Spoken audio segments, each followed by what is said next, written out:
ಯುಗ ಯುಗಾದಿ ಕಳೆದರೂ ಯುಗಾದಿ ಮರಳಿ ಬರುತ್ತಿದೆ ಅನ್ನುವಂತಹ ಹಾಗೆ ಈ ಬಾರಿ ಕೂಡ ಯುಗಾದಿ ಹಲವು ವಿಶೇಷತೆಗಳನ್ನು ಒಳಗೊಂಡಿದೆ.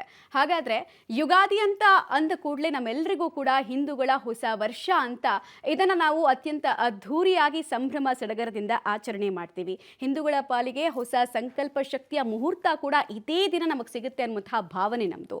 ಸೊ ಬಹಳಷ್ಟು ಜನರಿಗೆ ಒಂದು ಪ್ರಶ್ನೆ ಇರುತ್ತೆ, ಹೊಸ ವರ್ಷದಂದು ಏನೇನೆಲ್ಲ ನಾವು ಎಕ್ಸ್ಪೆಕ್ಟ್ ಮಾಡಬಹುದು, ಯಾವ ರೀತಿಯಾದಂತಹ ಬದಲಾವಣೆಗಳು ವಿವಿಧ ರಂಗಗಳಲ್ಲಿ ಆಗುತ್ತೆ, ಹಾಗೂ ದ್ವಾದಶ ರಾಶಿಗಳ ಫಲಾಫಲ ಏನಿದೆ, ಯಾರಿಗೆ ಬೇವು ಯಾರಿಗೆ ಬೆಲ್ಲ ದಕ್ಕಬಹುದು, ಜೊತೆಗೆ ಶುಭ ಅಶುಭ ಮಿಶ್ರ ಫಲಗಳು ಯಾವ್ಯಾವ ರಾಶಿಗೆ ಇದೆ ಅನ್ನೋದ್ರ ಬಗ್ಗೆ, ಜೊತೆಗೆ ಗ್ರಹಣ ಕೂಡ ಇದೇ ಯುಗಾದಿಯ ಕಾಲದಲ್ಲೇ ಬರ್ತಾ ಇರೋದ್ರಿಂದ, ಅಮಾವಾಸ್ಯೆ ಕೂಡ ಇರೋದ್ರಿಂದ ಇದೆಲ್ಲದರ ಪರಿಣಾಮಗಳು ಪ್ರಕೃತಿ ಮೇಲೆ ಮನುಷ್ಯರ ಮೇಲೆ ಹೇಗಾಗುತ್ತೆ ಅನ್ನೋದ್ರ ಬಗ್ಗೆ ಸಂಪೂರ್ಣ ಮಾಹಿತಿ ತಿಳಿಸ್ಕೊಡೋದಕ್ಕೆ ಇವತ್ತು ನಮ್ಮ ಜೊತೆಗೆ ಇಬ್ಬರು ವಿಶೇಷ ಅತಿಥಿಗಳಿದ್ದಾರೆ. ಮೊದಲನೇದಾಗಿ ಖ್ಯಾತ ಜ್ಯೋತಿಷಿಗಳು ಹಾಗೂ ಆಧ್ಯಾತ್ಮಿಕ ಚಿಂತಕರಾಗಿರುವಂತಹ ರೇಣುಕಾರಾಧ್ಯ ಗುರುಜಿ ಇದ್ದಾರೆ. ಸೊ ಅವ್ರನ್ನ ಕಾರ್ಯಕ್ರಮಕ್ಕೆ ವೆಲ್ಕಮ್ ಮಾಡ್ತೀನಿ. ರೇಣುಕಾರಾಧ್ಯ ಗುರುಜಿಗಳೇ, ಕಾರ್ಯಕ್ರಮಕ್ಕೆ ಸ್ವಾಗತ ಹಾಗೂ ಯುಗಾದಿ ಹಬ್ಬದ ಶುಭಾಶಯಗಳು ತಮಗೆ. ನಮಃ ಶಿವ. ಎಲ್ಲರಿಗೂ ಕೂಡ ಯುಗಾದಿ ಹಬ್ಬದ ಶುಭಾಶಯಗಳು. ಅದೇ ರೀತಿ ನಮ್ಮ ಜೊತೆಗೆ ಖ್ಯಾತ ಜ್ಯೋತಿಷಿಗಳು ಜೊತೆಗೆ ಆಧ್ಯಾತ್ಮಿಕ ಚಿಂತಕರಾಗಿರುವಂತಹ ಶ್ರೀರಾಮ್ ಭಟ್ರು ಕೂಡ ಇದ್ದಾರೆ. ಸೊ ಅವ್ರನ್ನು ಕೂಡ ಕಾರ್ಯಕ್ರಮಕ್ಕೆ ವೆಲ್ಕಮ್ ಮಾಡ್ತಾ ಇದ್ದೀನಿ. ಕಾರ್ಯಕ್ರಮಕ್ಕೆ ಸ್ವಾಗತ. ನಮಸ್ಕಾರ. ಸೊ ಮೊದಲನೇದಾಗಿ ನಿಮ್ಮಿಂದಲೇ ನಾನು ಪ್ರಶ್ನೆಯನ್ನು ಶುರು ಮಾಡ್ತೀನಿ ರೇಣುಕಾರಾಧ್ಯ ಗುರುಜಿ. ಇವಾಗ ಯುಗಾದಿ ಅಂದ ತಕ್ಷಣ ಬದಲಾವಣೆ ಹಾಗೂ ಪರಿವರ್ತನೆಯ ಕಾಲ. ಅದು ಈ ಸಲದ ಪರಿವರ್ತನೆ ಹಾಗೂ ಬದಲಾವಣೆಯ ಕಾಲ 9/4/2024 ಬರ್ತಾ ಇದೆ. ಸೊ ಏನು ಹೇಳ್ತೀರಾ ಈ ಹಬ್ಬದ ಈ ದಿನದ ವಿಶೇಷತೆಯಿಂದಲೇ ಸ್ಟಾರ್ಟ್ ಮಾಡೋದಾದ್ರೆ ನಾವು? ಖಂಡಿತವಾಗ್ಲೂ ಸಾಮಾನ್ಯವಾಗಿ ಎಲ್ಲರೂ ಕೂಡ ಹೊಸ ವರ್ಷ 2024 ಅನ್ನೋ ರೀತಿಯಲ್ಲಿ ಪರಿಗಣನೆ ಮಾಡ್ತಾರೆ. ಆದರೆ ನಮ್ಮ ಹಿಂದೂ ಪಂಚಾಂಗದಲ್ಲಿ ಅಥವಾ ಹಿಂದೂ ಪದ್ಧತಿ ಪ್ರಕಾರ ಅಥವಾ ಸನಾತನ ಧರ್ಮದ ಪ್ರಕಾರವಾಗಿ ಯುಗಾದಿ ಹಬ್ಬವನ್ನು ವರ್ಷಾರಂಭ ಅನ್ನೋ ರೀತಿಯಲ್ಲಿ ಪರಿಗಣನೆ ಮಾಡ್ತಕ್ಕಂಥದ್ದು. ಅಂದರೆ ನಮಗೆ ಧರ್ಮದ ಆಧಾರದ ಮೇಲೆ, ಜ್ಯೋತಿಷ್ಯ ಲೆಕ್ಕದ ಆಧಾರದ ಮೇಲೆ, ರವಿಯ ಪರಿಗಣನೆ ಮೇಲೆ, ಅಂದರೆ ರವಿ ಅಂತಕ್ಕಂಥದ್ದು 12 ರಾಶಿಗಳಿಗೆ ಒಂದು ಪರಿಕ್ರಮ ಬಂದಾಗ ಸೌರ ಸಿದ್ಧಾಂತದ ಪ್ರಕಾರವಾಗಿ ಒಂದು ವರ್ಷ ಅನ್ನೋ ರೀತಿಯಲ್ಲಿ ಪರಿಗಣನೆ ಮಾಡ್ತೀವಿ. ಚಾಂದ್ರಮಾನ ರೀತಿ ಅಂದರೆ ಚಾಂದ್ರಮಾನ ರೀತಿಯಲ್ಲಿ 12 ಬಾರಿ ಚಂದ್ರ ಸಂಚಾರವನ್ನು ಮಾಡಿದಾಗ ಸಾಮಾನ್ಯ ಚಂದ್ರಮಾನ ಯುಗಾದಿಯನ್ನು ಆಚರಣೆ ಮಾಡ್ತೀವಿ. ನಮ್ಮಲ್ಲಿ ಏನಾಗ್ತದೆ, ಚಾಂದ್ರಮಾನ ಯುಗಾದಿಯನ್ನು ನಮ್ಮ ಕರ್ನಾಟಕ ಮತ್ತು ಆಂಧ್ರ ಪ್ರದೇಶದಲ್ಲಿ ಪರಿಗಣನೆ ಮಾಡಿ ಅದನ್ನು ಆಚರಣೆ ಮಾಡ್ತೀವಿ. ಉತ್ತರ ಭಾರತ ಮತ್ತು ಕೇರಳ ಮತ್ತು ತಮಿಳುನಾಡುಗಳಲ್ಲಿ ಸೌರಮಾನ ರೀತಿಯಲ್ಲಿ ಆಚರಣೆ ಮಾಡ್ತೀವಿ. ಸೌರಮಾನ ರೀತಿ 13ನೇ ತಾರೀಕೇನೋ ಇದೆ.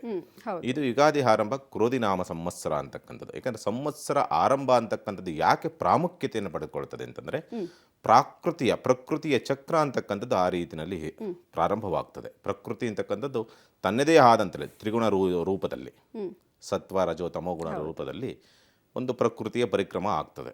ಅದರ ಪ್ರಕೃತಿ ಪರಿಕ್ರಮದಲ್ಲಿ ಮಳೆ ಬೆಳೆ ಸಿದ್ಧಾಂತ ಏನೇನು ನಡೀತದೆ ಪ್ರಾಕೃತಿಕವಾಗಿ ಮತ್ತು ಪಂಚಭೂತಗಳಲ್ಲಿ ಸಮತೋಲನ ಇರ್ತದ, ಮನುಷ್ಯನ ಆರೋಗ್ಯ ಸ್ಥಿತಿಗತಿಗಳು, ಆರ್ಥಿಕ ಸ್ಥಿತಿಗತಿಗಳು ಯಾವ ರೀತಿಯಲ್ಲಿದೆ, ಪ್ರಾಣಿ ಸಂಕುಲದ ಮೇಲೆ ಯಾವ ರೀತಿಯಲ್ಲಿ ಈ ವರ್ಷದಲ್ಲಿ ಈ ಸಂವತ್ಸರ ಅಂತಕ್ಕಂಥದ್ದು ಪರಿಣಾಮವನ್ನು ಬೀರ್ತದೆ ಅಂತಕ್ಕಂಥದ್ದು, ಪ್ರಕೃತಿ ಯಾವ ರೀತಿಯಲ್ಲಿ ವರ್ತಿಸುತ್ತೆ, ಭಗವಂತನ ಕೃಪಾಶೀರ್ವಾದ ಯಾವ ರೀತಿಯಲ್ಲಿ ಇರುತ್ತೆ ಅನ್ನೋದನ್ನು ಅವತ್ತಿನ ಯುಗಾದಿಯ ಪ್ರಾರಂಭ ದಿವಸ ಏನು ಗ್ರಹಗತಿಗಳು ಇರ್ತದೋ ಅದರ ಆಧಾರದ ಮೇಲೆ ಆ ಯುಗಾದಿ ಅಂತಕ್ಕಂಥದ್ದು ಯಾವ ರೀತಿಯಲ್ಲಿ ಪ್ರಾರಂಭ ಆಗಿದೆ ಅಂತಕ್ಕಂಥದ್ರ ಮೇಲೆ ನಿರ್ಧಾರವನ್ನು ಮಾಡೋದಕ್ಕೆ ದಾರಿಯಾಗಿರ್ತದೆ. ಇಲ್ಲಿ ಚಾಂದ್ರಮಾನ ರೀತಿ ಆಚರಣೆ ಮಾಡೋದ್ರಿಂದ ಸಾಮಾನ್ಯ ಚಂದ್ರನ ನೋಡಿ ಕೂಡ ವರ್ಷವನ್ನು ಹೇಳ್ತಕ್ಕಂಥ ಪದ್ಧತಿ ನಮ್ಮ ಹಿರೀಕರಲ್ಲಿ ಇವತ್ತಿಗೂ ಕೂಡ ಇದೆ.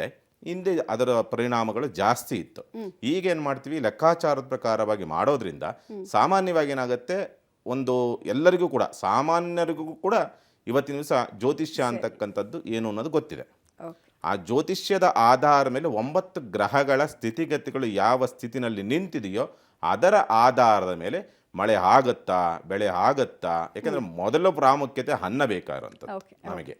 ಅನ್ನದ ನಂತರ ತದನಂತರವಾಗಿ ಆರೋಗ್ಯ ಅಂತಕ್ಕಂಥ ಸ್ಥಿತಿ, ತದನಂತರವಾಗಿ ಆರ್ಥಿಕವಾದಂಥ ಪರಿಸ್ಥಿತಿಗಳು, ತದನಂತರವಾಗಿ ಸಾಮಾಜಿಕವಾದಂಥ ಒಂದು ಪರಿಸ್ಥಿತಿಗಳು, ತದನಂತರವಾಗಿ ಮಿಕ್ಕಂಥ ರೀತಿಯಲ್ಲಿ ಬರ್ತದೆ. ಇವೆಲ್ಲವೂ ಕೂಡ ಯುಗಾದಿನಲ್ಲಿ ಯಾವ ರೀತಿಯಲ್ಲಿ ತರ್ತದೆ ಅದು ಮನುಷ್ಯ ಕುಲಕ್ಕೆ ಪ್ರಾಣಿ ಕುಲಕ್ಕೆ ಅಂತಕ್ಕಂಥ ಅವಲೋಕನ ಮಾಡೋದಕ್ಕೆ ಇರ್ತಕ್ಕಂಥ ಏಕೈಕವಾದಂಥ ಒಂದು ಮಾರ್ಗವಾಗಿ ನಾವು ಇದನ್ನು ಬೆಳೆಸ್ಕೊಂಡು ಬಂದಿದ್ದೆ. ಓಕೆ, ಶ್ರೀರಾಮ್ ಭಟ್ ಗುರುಜಿ, ಈಗ ಪ್ರಮುಖವಾಗಿರುವಂತಹ ಪ್ರಶ್ನೆ, ಯುಗಾದಿ ಹಬ್ಬ ಅಂದ ಕೂಡಲೇ ನಮಗೆ ಬೇವು ಬೆಲ್ಲ ನೆನಪಾಗುತ್ತೆ. ಬೇವು ಬೆಲ್ಲವನ್ನು ಹಾಗೆ ತಿನ್ನೋದಕ್ಕಿಂತ ಅದಕ್ಕೊಂದು ಶ್ಲೋಕವನ್ನು ಹೇಳ್ತಾರೆ. ಆ ಶ್ಲೋಕವನ್ನು ಹೇಳಿ ತಿಂದಾಗಲೇ ಅದಕ್ಕೊಂದು ಅರ್ಥ ಇರುತ್ತೆ, ಅದರ ಲಾಭ ನಮ್ಮ ದೇಹಕ್ಕೆ ಆಗತ್ತೆ ಅನ್ನೋದೊಂದು ಮಾತು. ಸೊ ಶ್ಲೋಕದ ವಿಶೇಷತೆ ಜೊತೆಗೆ ಬೇವು ಬೆಲ್ಲದ ವಿಶೇಷತೆ. ನೋಡಿ, ಸಮಂತ್ರ ಸಹಿತಂ ಅಂತ ಹೇಳ್ತೇವೆ. ಎಲ್ಲವನ್ನೂ ಕೂಡ ಮಂತ್ರಸಹಿತವಾಗಿ ಸ್ವೀಕರಿಸ್ತಕ್ಕಂಥದ್ರಿಂದ ಅದು ಶುದ್ಧಿಯಾಗುತ್ತೆ ಹೇಳ್ತಕ್ಕಂಥ ಒಂದು ಕ್ರಮವೂ ಕೂಡ ಶಾಸ್ತ್ರದಲ್ಲಿದೆ. ಹಾಗಾಗಿ ನೋಡಿ, ಪ್ರಾತಃ ಕಾಲದಲ್ಲಿ ಎದ್ದು ಈ ಒಂದು ವಿಶೇಷವಾದಂಥ ಒಂದು ಶ್ಲೋಕವನ್ನು ಪಂಚಾಂಗದ ಮೊದಲ ಶ್ಲೋಕವಾಗಿ ಅನುಸಂಧಾನವನ್ನು ಮಾಡಬೇಕು ಆವತ್ತಿನ ದಿವಸ ಅಂತ ಹೇಳ್ತೇವೆ. ಯಾವುದದು ಶ್ಲೋಕ ನೋಡಿ, ವರುಷಾದ ಉಷಸಿ ಸ್ಮರಂ ರಘುಪತಿಂ ಚೋತ್ಥಾಯ ಚಂದ್ರಸ್ವರೇ ವೃದ್ಧಾಶೀರನುಗೃಹ್ಯ ನಿಂಬಕದಳಂ ಪ್ರಾಚ್ಯಾಜ್ಯ ಪಾತ್ರೆ ಸ್ಥಿತಂ ವಕ್ತ್ರಂ ವೀಕ್ಷ್ಯ ಚ ದರ್ಪಣೇನ ಚ ತಥಾ ಸನ್ಮಿತ್ರವರ್ಗೈಃ ಸಮಂ ದೈವಜ್ಞಃ ಸುಸಭಾಂ ಪ್ರವಿಶ್ಯ ಸುಜನಾಂ ಆರ್ಷಂ ಫಲಂ ಶ್ರಾವಯೇತ್. ಇಲ್ಲಿಯೇ ಹೇಳಿದ್ದಾರೆ, ಪಂಚಾಂಗ ಶ್ರವಣವನ್ನು ಪ್ರಧಾನವಾಗಿ ಇಟ್ಟುಕೊಳ್ಳಿ. ಪ್ರಾತಃ ಕಾಲದಲ್ಲಿ ಪ್ರತಿಯೊಬ್ಬನೂ ಕೂಡ ಶುಭ ಬ್ರಾಹ್ಮಿ ಮುಹೂರ್ತದಲ್ಲಿ ಎದ್ದೇಳಬೇಕು. ಅದರಲ್ಲಿಯೂ ಕೂಡ ಈ ಯುಗಾದಿಯ ಪರ್ವಕಾಲದಲ್ಲಿ, ಯಾಕೆಂದರೆ 3.5 ಮುಹೂರ್ತಗಳಲ್ಲಿ ಇದು ಮೊದಲನೇ ಮುಹೂರ್ತವಾಗಿರುವಂಥದ್ದು. ಒಂದು 365 ದಿನ ಗಣನೆಯನ್ನು ತೆಗೆದುಕೊಂಡ್ರೆ ಅದರಲ್ಲಿ ಸಾರ್ವಕಾಲಿಕವಾದಂಥ ಒಂದು ಶುದ್ಧ ಮುಹೂರ್ತ ಅಂತ 3.5 ಮುಹೂರ್ತವನ್ನು ಹೇಳ್ತೇವೆ. ಆ 3.5 ಮುಹೂರ್ತದಲ್ಲಿ ಮೊದಲ ಮುಹೂರ್ತವೇ ಈ ಯುಗಸ್ಯ ಆದಿಹಿ, ಯುಗಾದಿಯ ಈ ಒಂದು ಮೊದಲ ದಿವಸ. ಹಾಗಿದ್ರೆ ಪ್ರಾತಃ ಕಾಲದಲ್ಲಿ ನಾವು ಎದ್ದೇಳ್ತಕ್ಕಂಥದ್ದು ಶುಭ ಬ್ರಾಹ್ಮಿ ಮುಹೂರ್ತದಲ್ಲಿ ಎದ್ದು ನಮ್ಮ ನಿತ್ಯ ಕೈಂಕರ್ಯಗಳನ್ನೆಲ್ಲವನ್ನು ಕೂಡ ಪೂರೈಸಿಕೊಂಡು ಶುಭ ಮಂಗಳ ಸ್ನಾನವನ್ನು ಮಾಡಿ ನಮ್ಮ ಇಷ್ಟ ದೇವತಾ ಕುಲದೇವತಾ ಪೂಜೆಯನ್ನು ಅವತ್ತಿನ ದಿವಸ ಮಾಡಬೇಕು. ಏನು ಗುರುಜಿ, ಈಗ ಪ್ರಮುಖವಾಗಿರುವಂತಹ ಪ್ರಶ್ನೆ ಪಂಚಾಂಗದ ಬಗ್ಗೆ ನಾವು ಮಾತಾಡಬೇಕು. ಯುಗಾದಿ ಅಂದ ತಕ್ಷಣ ನಾವು ಇಷ್ಟು ವರ್ಷ ಏನು ಅಂದ್ಕೊಂಡು ಬರ್ತಾ ಇದ್ವಿ ಅಂದರೆ ಶೋಭಕೃತ ನಾಮ ಸಂವತ್ಸರ ಅಂತ. ಬಟ್ ಈ ಸಲ ಕ್ರೋಧಿ ನಾಮ ಸಂವತ್ಸರದಲ್ಲಿ ಯುಗಾದಿನ ನಾವು ಕಾಣ್ಲಿಕ್ಕೆ ಸಿಗ್ತಾ ಇದೆ ಅಂತ. ಹೆಸರೇ ತುಂಬ ವಿಶೇಷತೆಗಳಿಂದ ಕೂಡಿದೆ. ಕ್ರೋಧಿ ಅನ್ನುವಂತಹ ಶಬ್ದ ಇರಬಹುದು. ಏನಿದು ಮತ್ತಷ್ಟು ಏನಾದರೂ ಅಪಾಯಗಳನ್ನು ತರುತ್ತಾ, ಪ್ರಮಾದಗಳಿಗೆ ಏನಾದರೂ ಮುನ್ಸೂಚನೆ ಕೊಡುತ್ತಾ, ಒಳ್ಳೇದಲ್ವಾ ಇದು ಅನ್ನುವಂತಹ ಅನೇಕ ಪ್ರಶ್ನೆಗಳು ಸಾರ್ವಜನಿಕರವಾಗಿ ಯಾರ್ಯಾರು ಈ ಹೆಸರನ್ನ ಕೇಳ್ತಾರೆ ಸಂವತ್ಸರದ್ದು ಅವ್ರಿಗೆ ಅನಿಸ್ತಾ ಇದೆ. ಸೊ ಸಂವತ್ಸರದ ಬಗ್ಗೆ, ಪಂಚಾಂಗದ ಬಗ್ಗೆ ಒಂದಷ್ಟು ಮಾಹಿತಿ ಕೊಡೋದಂದ್ರೆ, ಈ ಕ್ರೋಧಿ ನಾಮ ಸಂವತ್ಸರ ಅಂತಕ್ಕಂಥದ್ದು ವಿಶೇಷವಾಗಿ ಬಂದಿರತಕ್ಕಂಥದ್ದು. ಅಂದರೆ ಅವತ್ತಿನ ದಿವಸ ಸೂರ್ಯೋದಯ ಬಂದು 6:28 ಇರ್ತಕ್ಕಂಥದ್ದು.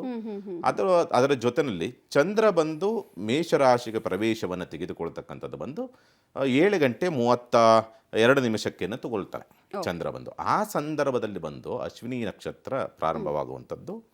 ಇಲ್ಲಿ ವಿಶೇಷ ಏನಂತಂದರೆ, ಒಂದು ಶುಭ ಕಾರ್ಯಕ್ಕೆ ಉಪರಿ ನಕ್ಷತ್ರ ಅಥವಾ ಉಪರಿತಿಥಿ ಬಂದಾಗ ನಾವು ಪರಿಗಣನೆ ಮಾಡೋದಿಲ್ಲ. ಯಾಕೆಂದರೆ ಅದರಿಂದ ಕೆಲವೊಂದು ತಪ್ಪುಗಳು ಆಗ್ತದೆ ಅನ್ನೋ ಉದ್ದೇಶಕ್ಕೋಸ್ಕರ ಆ ನಕ್ಷತ್ರಗಳನ್ನು ತೆಗೆದುಹಾಕ್ಬಿಡ್ತೀವಿ. ಆದರೆ ದುರಾದೃಷ್ಟವಶಾತ್ ಏನಾಗಿದೆ, ಈ ಸಂವತ್ಸರ ಆರಂಭದಲ್ಲಿ ಉಪರಿ ನಕ್ಷತ್ರವಿದೆ. ಅಂದರೆ ಉಪರಿ ನಕ್ಷತ್ರ ಅಂದರೆ ಒಂದು ನಕ್ಷತ್ರ ಇದ್ದಂಥ ಸಂದರ್ಭದಲ್ಲಿ ಇನ್ನೊಂದು ನಕ್ಷತ್ರ ಅಂತಕ್ಕಂಥದ್ದು ಪ್ರಾರಂಭವಾಗ್ತಕ್ಕಂಥದ್ದು. ಈ ಉಪರಿ ನಕ್ಷತ್ರದಿಂದ ಪ್ರಾರಂಭವಾದಂಥ ಸಂವತ್ಸರಗಳು ಸಾಕಷ್ಟು ಕೆಡುಕುಗಳನ್ನು ತರೋದಕ್ಕೆ ದಾರಿಯಾಗ್ತದೆ. ಒಂದು. ಎರಡನೇದಾಗಿ ಏನಾಗುತ್ತೆ, ಆ ಸಂದರ್ಭದಲ್ಲಿರ್ತಕ್ಕಂಥ ಲಗ್ನದ ಆಧಾರದಲ್ಲಿ ನೋಡಿದಾಗ ಗ್ರಹಗತಿಗಳ ಸ್ಥಿತಿಗತಿಗಳು ಅಂತಕ್ಕಂಥದ್ದು ಆ ರೀತಿಯಲ್ಲಿದೆ. ಸಾಮಾನ್ಯವಾಗಿ ಈ ಯುಗಾದಿ ಅಂತಕ್ಕಂಥದ್ದು ಪ್ರಾರಂಭವಾಗ್ತಾ ಇರುವಂಥದ್ದೇ ಗ್ರಹಣದಿಂದ ಪ್ರಾರಂಭವಾಗ್ತದೆ. ರವಿ ರಾಹುಗ್ರಸ್ತನಾಗಿದ್ದಾನೆ. ಸಾಮಾನ್ಯವಾಗಿ ಇಡೀ ಭೂಮಂಡಲಕ್ಕೆ ನಮಗೆ ರವಿಯೇ ಪ್ರಧಾನವಾಗ್ತಾನೆ. ರವಿಯ ಆಧಾರದ ಮೇಲೆ ನಮ್ಮೆಲ್ಲವೂ ಕೂಡ ನಿರ್ಧಾರವಾಗ್ತಕ್ಕಂಥ ಸಾಧ್ಯತೆಗಳು ಉಂಟು. ರವಿಚಂದ್ರರ ಆಧಾರದ ಮೇಲೆ ಏನಾಗ್ತದೆ, ನಮಗೆ ಇಲ್ಲಿ ಮಳೆ ಬೆಳೆ ಅಂತಕ್ಕಂಥದ್ದು ಮತ್ತು ಭೂಮಿಗೆ ನಡೀತಕ್ಕಂಥ ಕೆಲವೊಂದು ಘಟನೆಗಳು ಅಂತಕ್ಕಂಥದ್ದು ಯಥಾವತ್ತು ನಡೀತದೆ. ಈ ಗ್ರಹಣದ ಸಂದರ್ಭದಲ್ಲಿ ಸಾಮಾನ್ಯವಾಗಿ ನೀವು ನೋಡಿರ್ತಾರೆ, ಅದನ್ನು ಕೆಲವರು ನಂಬೋದಿಲ್ಲ. ಬಟ್ ಉದಾಹರಣೆ ಸಹಿತವಾಗಿ ನಡೀತಾ ಇದ್ದಾವೆ ಘಟನೆಗಳು. ಪ್ರಾಕೃತಿಕದ ಮೇಲೆ ಕೆಲವೊಂದು ಘಟನೆಗಳು ನಡೀತಕ್ಕೆ ದಾರಿಯಾಗಿದೆ. ಹಾಗಾಗಿ ಇದೆಲ್ಲವೂ ಕೂಡ ನಿಜವಾಗಿ ಪರಿವರ್ತನೆ ಆದಾಗಲೇ ಸಾಮಾನ್ಯವಾಗಿ ನಿಮಗೆಲ್ಲರಿಗೂ ಕೂಡ ಅನುಭವ ಆಗುವಂಥದ್ದು. ಸಾಮಾನ್ಯವಾಗಿ ಈ ಸಂದರ್ಭ ಅಂತಕ್ಕಂಥದ್ದು ಸಾಕಷ್ಟು ಅವ್ಯವಸ್ಥೆಗಳನ್ನು ತರೋದಕ್ಕೆ ದಾರಿ ಆಗ್ತದೆ ಅನ್ನೋ ರೀತಿಯಾದಂಥ ಸ್ಥಿತಿ. ಆರೋಗ್ಯದ ಮೇಲೆ ಮತ್ತು ಮಳೆಯ ಬೆಳೆಯ ಮೇಲೆ ಸಾಕಷ್ಟು ಸಮಸ್ಯೆಗಳನ್ನು ತರುವಂಥ ಸಾಧ್ಯತೆಗಳು ಹೆಚ್ಚಾಗಿರುತ್ತೆ. ಈ ವರ್ಷದ ಯುಗಾದಿ ಆರಂಭ ಅಂತಕ್ಕಂಥದ್ದು ಕ್ರೋಧಿನಾಮ ಸಂವತ್ಸರ ಅಂತಕ್ಕಂಥದ್ದು. ಗ್ರಹಣ, ಅಮಾವಾಸ್ಯೆ ಜೊತೆಗೆ ಯುಗಾದಿ ಮೂರೂ ಕೂಡ ಒಟ್ಟೊಟ್ಟಿಗೆ ನಾವು ನೋಡ್ತಾ ಇದ್ದೀವಿ ಅಂದಾಗ ಆತಂಕ ಜಾಸ್ತಿ ಇರುತ್ತೆ. ಸೊ ಇಡೀ ವರ್ಷ ಕೂಡ ನಮ್ಗೆ ಆತಂಕ ಹೆಚ್ಚಾಗಿರುತ್ತೆ, ಅಥವಾ ಶುಭವನ್ನು ನಾವು ಎಕ್ಸ್ಪೆಕ್ಟ್ ಮಾಡ್ಬೋದಾ ಅಂತ. ಪರ್ಟಿಕ್ಯುಲರ್ ಆಗಿ ಈಗ ಮಳೆಯ ವಿಚಾರಕ್ಕೆ ಸಂಬಂಧಪಟ್ಟಂತೆ, ಮಳೆ ಲಾಸ್ಟ್ ಟೈಮ್ ಕೈ ಕೊಟ್ಟಿತ್ತು, ಬಟ್ ಈ ಸಲ ಉತ್ತಮ ಮಳೆ ಆಗುತ್ತಾ, ರೈತರ ಮುಖದಲ್ಲಿ ಹರ್ಷ ಸಿಗುತ್ತಾ ಅನ್ನೋದು ಪ್ರಶ್ನೆ. ಅಮಾವಾಸ್ಯೆಯಲ್ಲಿ ಗ್ರಹಣ ಸಂಭವಿಸ್ತಕ್ಕಂಥದ್ದು ಸಂಭವಿಸಿದರೆ ಪಾಡ್ಯದಲ್ಲಿ ಯಾವತ್ತೂ ಕೂಡ ಗ್ರಹಣ ಸಂಭವಿಸೋದಿಲ್ಲ. ಹಾಗಾಗಿ ಅಮಾವಾಸ್ಯೆಯ ಪರ್ವಕಾಲವು ಕಳೆದ ನಂತರದಲ್ಲಿ ಈ ಒಂದು ಸಂವತ್ಸರ ಹೇಳ್ತಕ್ಕಂಥದ್ದು ಪ್ರಾರಂಭವಾಗುತ್ತೆ, ಕ್ರೋಧಿನಾಮ ಸಂವತ್ಸರ. ಹಾಗಿದ್ರೆ ಅಂತಹ ಸಂವತ್ಸರದಿಂದ ನಾವು ಖಂಡಿತವಾಗಿಯೂ ಶುಭದ ಚಿಂತನೆಯನ್ನೇ ಮಾಡ್ಬೋದು. ಪ್ರತಿಯೊಂದು ಸಂವತ್ಸರದಲ್ಲಿಯೂ ಆ ಬೇವು ಬೆಲ್ಲ ಹೇಳ್ತಕ್ಕಂಥ ಅರ್ಥವೇ ಅದು. ಶುಭವೂ ಇದೆ, ಅಶುಭವೂ ಕೂಡ ಇದ್ದೇ ಇದೆ. ಮಳೆ ಬರೋದೇ ಇಲ್ಲ ಅಂತ ಅರ್ಥ ಅಲ್ಲ, ಮಳೆ ಬರಬಹುದು. ಆದರೆ ಈ ವರ್ಷವೂ ಕೂಡ ಮಳೆಯ ಪ್ರಮಾಣ ಅತ್ಯಂತ ಕಡಿಮೆಯೇ ಆಗಿರುತ್ತೆ. ರಾಜಕೀಯ ರಂಗಕ್ಕೆ ಬರೋದಾದ್ರೆ ಬಹಳ ತುದಿಗಾಲಲ್ಲಿ ಇಡೀ ಭಾರತೀಯರು ಕಾಯ್ತಿರೋದು ಲೋಕಸಭೆ ಚುನಾವಣೆ ವಿಚಾರವಾಗಿ. ಈ ಮೂರು ವಿಚಾರಗಳಲ್ಲಿ ಒಂದಕ್ಕೊಂದು ಸಂಬಂಧ ಇಲ್ಲ ಅಂದ್ರೂ ಕೂಡ ಗ್ರಹಣ ಬಂದಿದೆ, ಅದಾದ್ಮೇಲೆ ಯುಗಾದಿ ಬರ್ತಾ ಇದೆ. ಸೊ ಚುನಾವಣೆಯ ರಿಸಲ್ಟ್ ಮೇಲೆ ಏನಾದರೂ ಎಫೆಕ್ಟ್ ಆಗುತ್ತಾ? ನಾವು ಅಂದ್ಕೊಂಡಿರೋ ರಿಸಲ್ಟ್ ಬರಲ್ವಾ, ಬರುತ್ತಾ? ಈ ಪ್ರಶ್ನೆ ಕೂಡ ರಾಜಕಾರಣಿಗಳಿಗೂ ಇದೆ, ಜನರಿಗೂ ಇದೆ. ಸೊ ಅದ್ರ ಬಗ್ಗೆ ಮಾತಾಡೋದಾದ್ರೆ ನೀವು ಈ ಒಂದು ವ್ಯವಸ್ಥೆಯನ್ನು ಅವಲೋಕಿಸಿದರೆ ಖಂಡಿತವಾಗಿಯೂ ವೃಶ್ಚಿಕ ರಾಶಿಗೆ ಒಳ್ಳೆಯ ಟೈಮ್ ಬರುತ್ತೆ. ಯಾವಾಗ ಚುನಾವಣಾ ರಿಸಲ್ಟ್ ಬರತಕ್ಕಂಥ ಒಂದು ಸಮಯದಲ್ಲಿ ವೃಶ್ಚಿಕ ರಾಶಿಗೆ ಪೂರ್ಣವಾದಂತಹ ಕೇಂದ್ರಕ್ಕೆ ಗುರು ಬರತಕ್ಕಂಥದ್ರಿಂದ ಸಂಪೂರ್ಣವಾಗಿ ಅದೇ ವ್ಯಕ್ತಿಯು ಪುನಃ ನಮ್ಮ ದೇಶದ ಚುಕ್ಕಾಣಿಯನ್ನು ಹಿಡಿಯತಕ್ಕಂಥದ್ದಕ್ಕೆ ಖಂಡಿತವಾಗಿಯೂ ಸಂಶಯ ಬೇಡ. ಓಕೆ, ಅವಘಡಗಳೇನಾದರೂ ಆಗುತ್ತಾ? ಪ್ರಕೃತಿಯ ಮುನಿಸು ಈ ವರ್ಷ ಕೂಡ ಕಂಟಿನ್ಯೂ ಆಗುತ್ತಾ ಅನ್ನೋದು ಒಂದು ಪ್ರಶ್ನೆ. ಯುಗಾದಿಯ ಭವಿಷ್ಯವನ್ನ ಪಂಚಭೂತಗಳಿಗೆ ಸಂಬಂಧಪಟ್ಟಂತೆ ನೀವು ಹೇಳೋದಾದ್ರೆ? ಖಂಡಿತವಾಗ್ಲೂ ಈ ಯುಗಾದಿಯ ಆರಂಭದಲ್ಲಿ ಸಾಮಾನ್ಯವಾಗಿ ಶನಿ ಕುಜರ ಸಮ್ಮಿಲನ ಅಂತಕ್ಕಂಥ ರಾಹು ಪ್ರಭಾವಕ್ಕೊಳಗಾಗಿರ್ತಕ್ಕಂಥ ಸ್ಥಿತಿ ಇರೋದ್ರಿಂದ ಸಾಮಾನ್ಯವಾಗಿ ಭೂಕಂಪನಗಳು ಜಾಸ್ತಿ ಆಗುವಂಥ ಸಂದರ್ಭಗಳ ನಿರ್ಮಾಣವಾಗ್ತದೆ. ಮತ್ತು ವಿಕೃತವಾದಂಥ ಮನಸ್ಥಿತಿಗಳು ಮೇಳೈಸುವಂಥ ಸಾಧ್ಯತೆಗಳು ಜಾಸ್ತಿ ಆಗುತ್ತೆ. ಮತ್ತು ಸ್ವಲ್ಪ ಕೆಲವೊಂದು ಆಕ್ರಮಣ ಅಂತ ಹೇಳಬೇಕು. ಇವತ್ತಿನ ದಿವಸ ಯುದ್ಧ ಅನ್ನೋದಕ್ಕಿಂತಲೂ ಅಂತರ್ಯುದ್ಧ ಅಂತಕ್ಕಂಥ ರೀತಿಯಲ್ಲಿ ಜಾಸ್ತಿ ಆಗುವಂಥದ್ದು. ಸ್ವಲ್ಪ ಈ ಟೆರರಿಸಮ್ ಜಾಸ್ತಿ, ರಾಹು ಪ್ರಭಾವಕ್ಕೊಳಗಾಗಿದೆ ಅಂದಾಗ ಸಾಮಾನ್ಯ ಟೆರರಿಸಮ್ ಎಲ್ಲವೂ ಕೂಡ ಜಾಸ್ತಿ ಆಗುವಂಥದ್ದು, ಅವರ ಪ್ರಭಾವ ಕುತಂತ್ರಗಳು ಜಾಸ್ತಿ ಆಗುವಂಥ ಸನ್ನಿವೇಶಗಳು ನಿರ್ಮಾಣ ಆಗೋದಕ್ಕೆ ದಾರಿಯಾಗ್ತದೆ. ಭೂಕಂಪನಗಳಾಗ್ತಕ್ಕಂತಹ ಸಂದರ್ಭ ಮತ್ತು ಧರ್ಮಗಳ ನಡುವಿನಲ್ಲಿ ಮತ್ತು ಜಾತಿಗಳ ನಡುವಿನಲ್ಲಿ ಸ್ವಲ್ಪ ತಂದಾಕುವಂಥ ಸನ್ನಿವೇಶಗಳು ನಿರ್ಮಾಣವಾಗ್ತಕ್ಕಂಥದ್ದು ಅಥವಾ ವಿರುದ್ಧವಾದಂಥ ಒಂದು ನಡವಳಿಕೆಗಳು ಜಾಸ್ತಿ ಆಗುವಂಥದ್ದು, ಶತ್ರುತ್ವ ಜಾಸ್ತಿ ಆಗುವಂಥದ್ದು, ಮನುಷ್ಯನ ಮಾನಸಿಕವಾದಂಥ ವಿಕೃತತ್ವ ಜಾಸ್ತಿ ಆಗುವಂಥದ್ದು, ಮತ್ತು ಭಯ, ಗಾಬರಿ, ಆತಂಕದಿಂದ ಬದುಕುವಂಥ ಸನ್ನಿವೇಶ ನಿರ್ಮಾಣವಾಗ್ತದೆ ಅಂತಕ್ಕಂಥ ರೀತಿಯಲ್ಲಿ ನೋಡಬಹುದು ಈ ಸಂದರ್ಭ ಅಂತಕ್ಕಂಥದ್ದು. ಮತ್ತು ಈ ಸಾಂಕ್ರಾಮಿಕ ರೋಗಗಳು ಯಥೇಚ್ಛವಾಗಿ ಬರುವಂಥ ಸಾಧ್ಯತೆಗಳು ಉಂಟು. ಗುರುಜಿ, ನಿಮ್ಮ ಹತ್ರ ಇನ್ನಷ್ಟು ಮಾಹಿತಿನ ಪಡ್ಕೊಳ್ತಾ ಹೋಗ್ತೀನಿ ದ್ವಾದಶ ರಾಶಿಗೆ ಸಂಬಂಧಪಟ್ಟಂತೆ. ಇನ್ನು ವೀಕ್ಷಕರೇ, ದ್ವಾದಶ ರಾಶಿಗಳಿಗೆ ಸಂಬಂಧಪಟ್ಟಂತೆ ಎಲ್ರಿಗೂ ಇರುವಂತಹ ಕುತೂಹಲ, ಶುಭ ಯಾರಿಗೆ, ಅಶುಭ ಯಾರಿಗೆ, ಮಿಶ್ರ ಫಲ ಯಾರಿಗೆ ಅಂತ. ಸೊ ಅದಕ್ಕೆ ಸಂಬಂಧಪಟ್ಟಂತಹ ಮಾಹಿತಿಯನ್ನು ನೋಡ್ತಾ ಹೋಗೋಣ. ಅದರ ಜೊತೆಗೆ ಪರಿಹಾರವನ್ನು ಕೂಡ ದೋಷ ಇರುವಂತಹ ರಾಶಿಗಳಿಗೆ ಕೊಡೋ ಪ್ರಯತ್ನವನ್ನು ಕೂಡ ಇಬ್ಬರು ಅತಿಥಿಗಳು ಮಾಡ್ತಾ ಹೋಗ್ತಾರೆ.